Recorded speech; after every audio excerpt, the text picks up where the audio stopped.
The day I realized I'd been financing 3 adults who had never once asked if I was okay. I was sitting in a parking garage at 11:47 at night, eating a gas station sandwich for dinner, because I had transferred my grocery budget to cover a bill that had my name on it but was never my responsibility.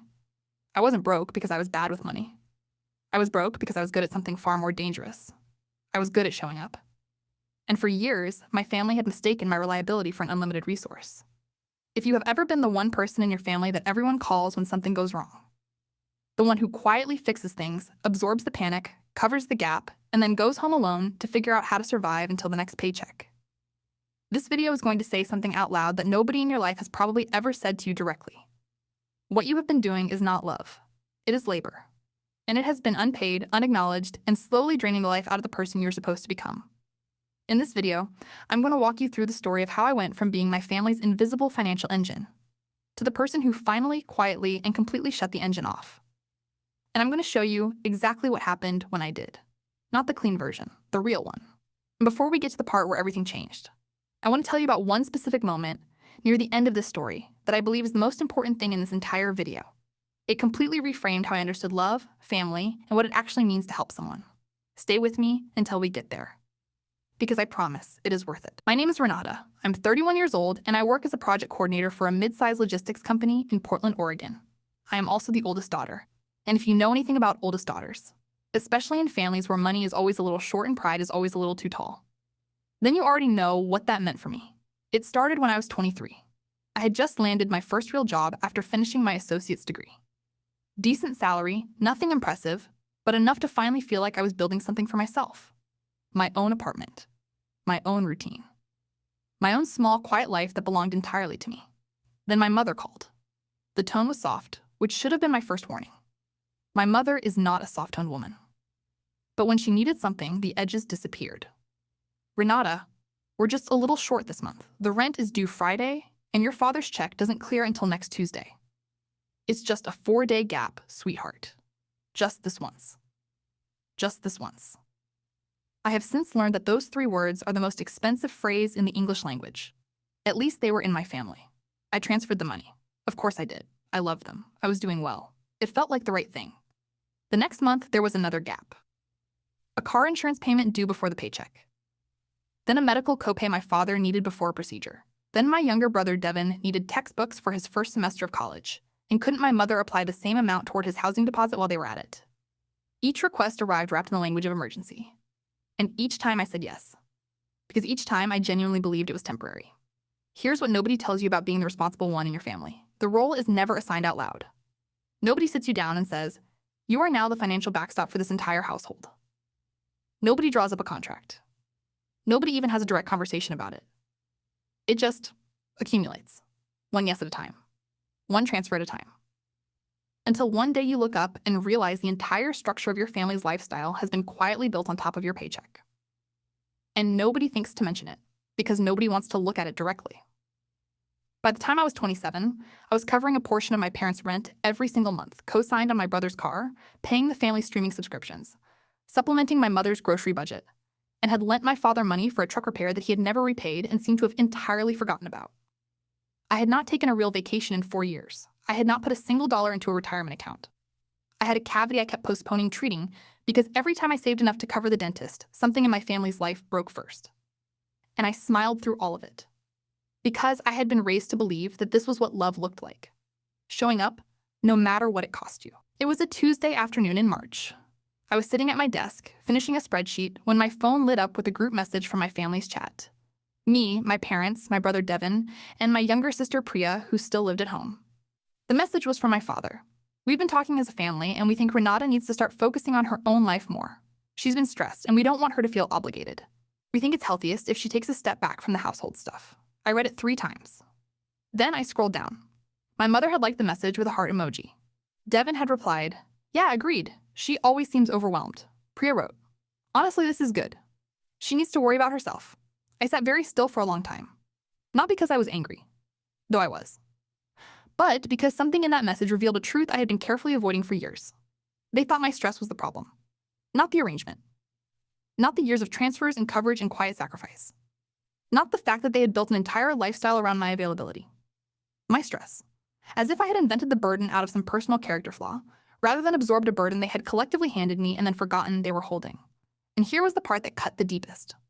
They were releasing me, graciously, mercifully, as if they were doing me a favor by suggesting I stop funding their lives. I stared at that message until the words began to blur. Then I typed one sentence. Thank you. I'll take that step back starting today. Including from the household account, I hit send. Then I opened my banking app. I canceled the recurring transfer to my parents' rent account. I removed my name from the family utility backup. I revoked my card details from 3 subscription services. I sent an email to the insurance company removing myself as a secondary payer on my brother's car policy. I did not shout. I did not write a long explanation. I did not give anyone a deadline or an ultimatum or a dramatic speech. I just stopped. Quietly, completely, and with the kind of calm that only arrives after years of being slowly pushed to the edge. My phone rang 9 minutes later. I did not answer. Here is something nobody prepares you for when you finally stop being the family safety net. The calls do not start with apologies. They start with logistics. My mother's first voicemail was about a direct deposit timing issue. My father's first text was about the insurance payment. Devin sent 3 messages in a row asking if I had accidentally canceled something on the account. Accidentally. As if 7 years of intentional, consistent financial support could only end through some kind of administrative error. By the end of that first week, I had 47 missed calls, 23 voicemails, and a group chat that had gone from releasing me with warm wishes to sending me photos of late notices. My father's first real message came on day 4. Renata, the truck payment processed late and there's a fee. I need you to cover it before it hits the credit. No, how are you? No acknowledgement of the group message. No comma between the demand and the expectation that I would simply comply. I read it twice. Then I typed, I hope you're able to find a solution. Take care. The response came back in under 2 minutes. Don't be childish. There it was. The moment I stopped being useful was the moment my boundary became a character flaw. This is one of the most important things I want you to understand, because it happens in almost every situation like this. The second you stop absorbing someone else's consequences, they reframe your boundary as a personal attack. You are not withdrawing support.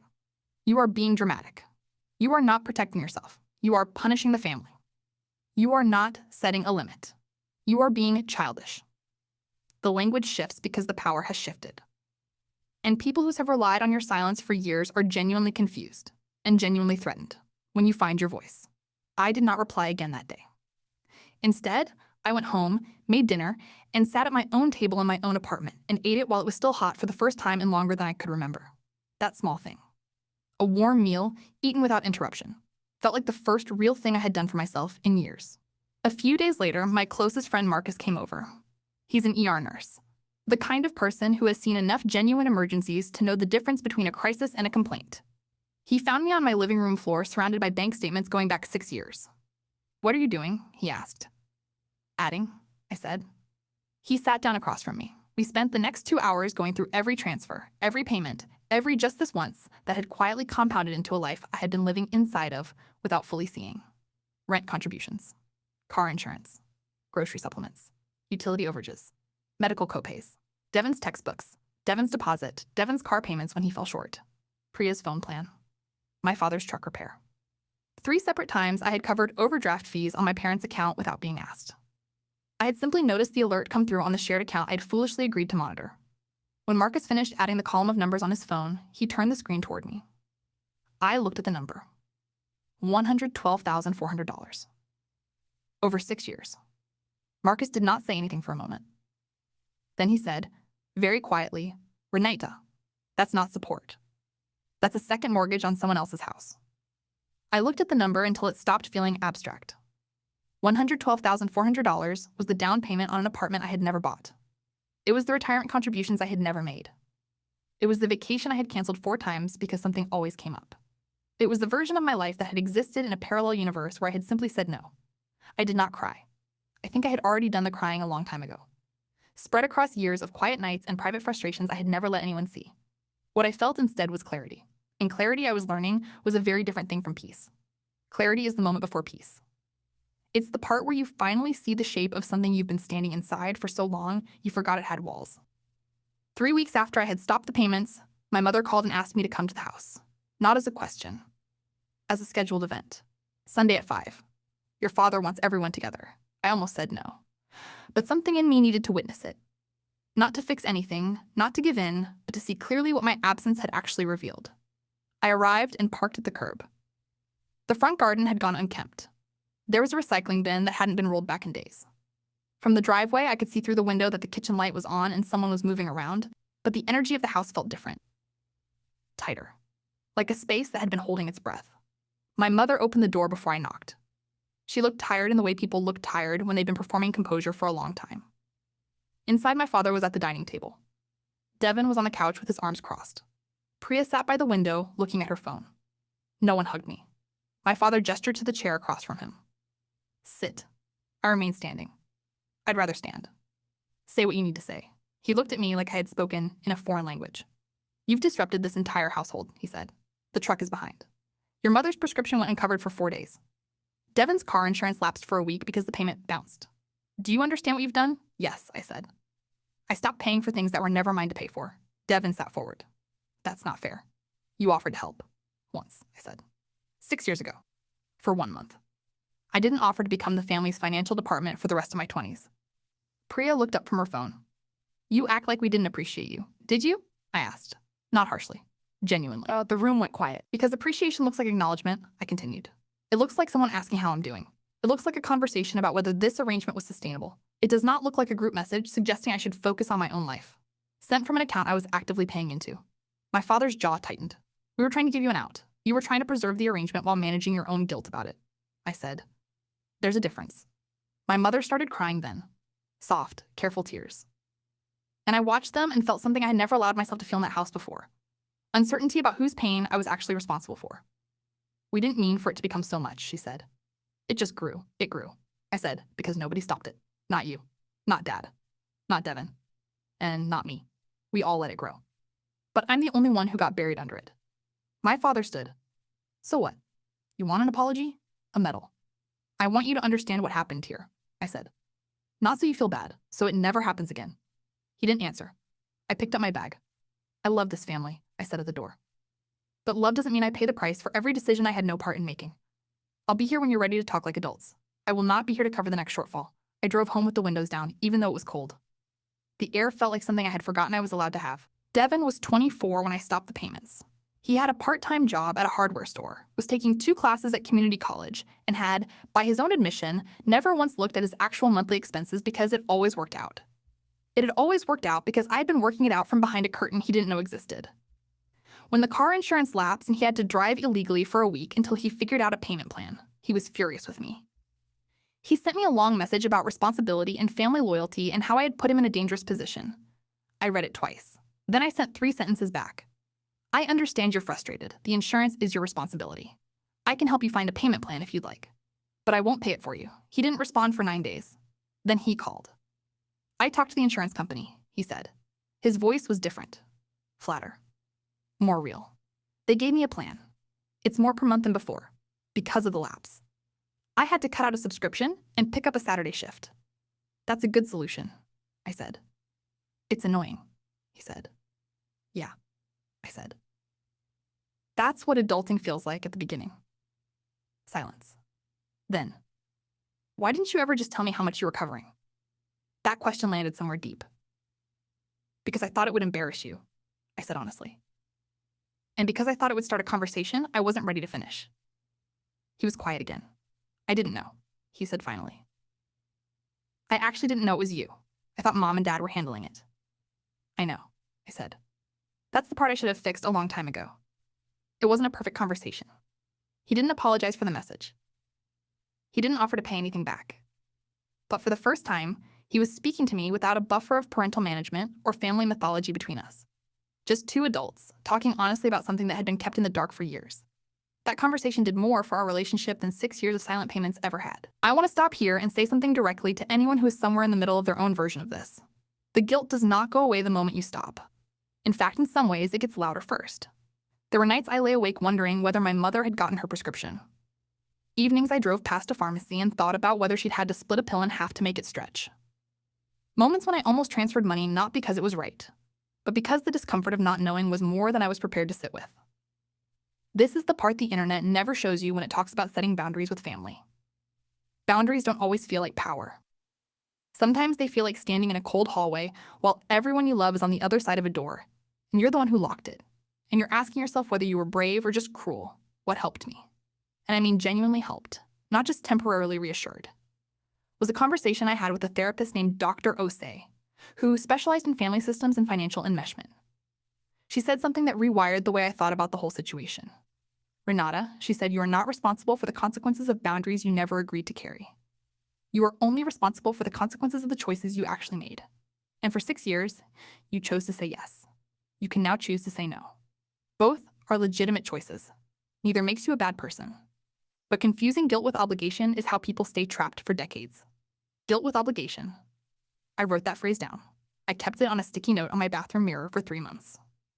Because here is what I had been doing my whole adult life. I had been treating my guilt as evidence of responsibility. Every time I felt bad about a family member struggling, I interpreted that feeling as proof that I should be the one to fix it. But guilt is not a compass. It is just an emotion. And emotions, left unexamined, will make your financial and personal decisions for you. Quietly, consistently, and always in someone else's favor. While my family was adjusting, sometimes painfully, sometimes reluctantly, to a life without my invisible subsidy, I was doing something I had not done in 6 years. I was building my own life, not dramatically, not loudly. In the small, practical, deeply personal ways that are invisible to everyone else but feel revolutionary from the inside. I opened a savings account that I told no one about. I scheduled the dental appointment and actually went. I bought a coat. A real one. Not the one I'd been patching for 2 winters because every time I'd saved enough for a new one, something else had needed it more. I started cooking meals I actually wanted to eat, instead of the cheap, fast things I had been surviving on to keep my food budget low enough to absorb the transfers. I registered for a project management certification I had been postponing for 2 years. None of these things were large. None of them were Instagram-worthy. But each one was a small act of choosing myself. And they accumulated the way the payments to my family had once accumulated quietly and consistently, until one day I looked up and realized I was beginning to have a life. My manager noticed something had shifted. She mentioned it in passing. That I seemed more present at work, less like I was running 2 parallel lives in my head at once. She wasn't wrong. For years, a portion of my mental energy had been perpetually assigned to my family's financial situation, tracking balances, anticipating requests, calculating whether I could afford to help before the ask even arrived. It was a constant background process, like software running on a laptop that wonders why the battery always dies.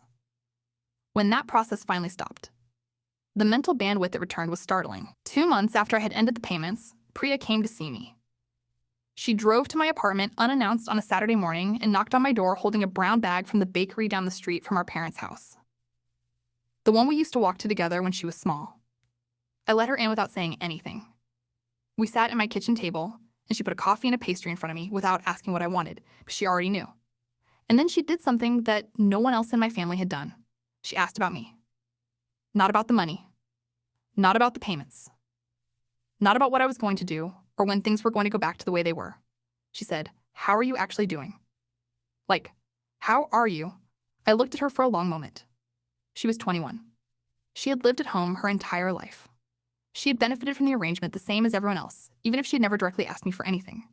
She had been wrapped in the comfort my money helped fund, without ever being asked to look at the mechanism. And now she was sitting across from me, asking how I was. I said, "Honestly, I'm the best I've been in years." She nodded slowly. "I thought so. You look different." "Different how?" She thought about it. "Like yourself, which sounds weird because I've always known you. But you seem like you have room now. Does that make sense?" It made more sense than anything anyone had said to me in months. We talked for 3 hours. She told me things I hadn't known. That my father had applied for a part-time contracting job and actually got it, and was quietly proud, even though he complained about it constantly. That my mother had attended a free financial counseling session at the library and had come home with a notebook full of handwritten budget notes, which she kept in the kitchen drawer and consulted every week. That Devin had sat down and actually looked at his bank account. Really looked at it. For the first time in his adult life, and had called her afterwards saying I had no idea how much things cost. None of them had apologized to me. Not yet. Maybe not for a while. But they were moving. Slowly, imperfectly, with complaint and resistance. But moving. Growing into the space my absence had created. And then Priya said something that I have thought about nearly every day since. "I used to think you helped us because it was easy for you," she said.